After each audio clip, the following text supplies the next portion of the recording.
sidee TikTok qaybta lacagta loo furtaa insha Allah. Waxaan sameyn doonaa koodii Gmail ayaan sameyn doonaa oo marka ugu horeysa waxaad u baahan tahay inaad sameysto Gmail.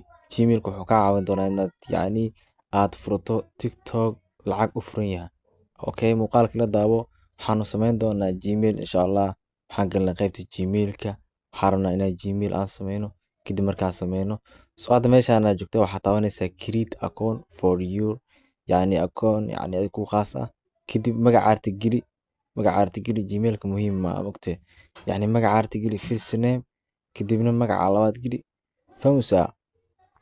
Marka Cabdinaasir geli, meesha kale waxaa gelisaa adiga Cali geli. Okay, kadib next dheh.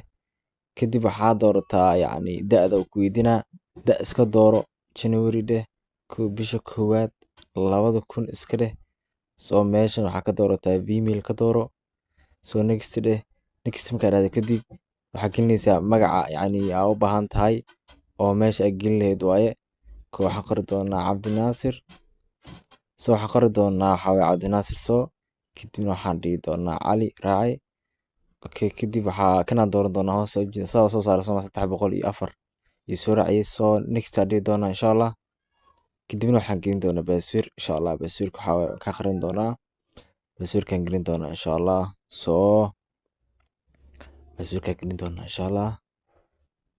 ka passwordka sii gelina waa sii dhameystira. Okay, kadibna waxaa waaye next aan dhihi doonaa insha Allah. passwordka geliyay next aan dhihi doonaa. next markaan dhaho kadib waxaan dhihi doonaa next kale. hoos u socon doonaa, xaqiijin doonaa, waxaan dhihi doonaa agree waan aqbalay. Okay, shuruucda iyo ruleka wax walbo sidaas ku aqbalaa leen, fahantay. kadib sidaas ayaan ku sameeyay Gmailkii. kadib waxaan u baahanahay hadda Gmailka waa aan sameeyay.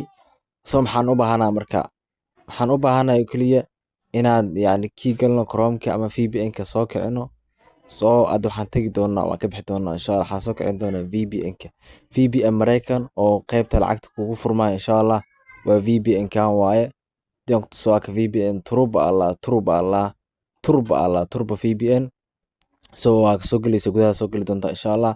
waxaad dooranaysaa qaybta Mareykan dooro, wadan kale ha dooran, Mareykan oo kaliya dooro. hadda next iska sii dhigi doonaa, waa taaban doonaa. wadanku saara arki doonaa. kadib maxaa saari doonaa Mareykan ayaa saari doonaa insha Allah. okay, marka xayisiin yar ayuu saari doonaa insha Allah. xayisiinta iska sug marka ilaa ay ka baxayso. wax yariis waa xayisiinta marka. xayisiinta waa iska fahmi kartaa, wax yar waaye. waxaan dhigi doonaa qalad ayaan dhigi doonaa qaybta kore. hadda mar labaad waa ku celin doonaa insha Allah. waxaan taaban doonaa qaybta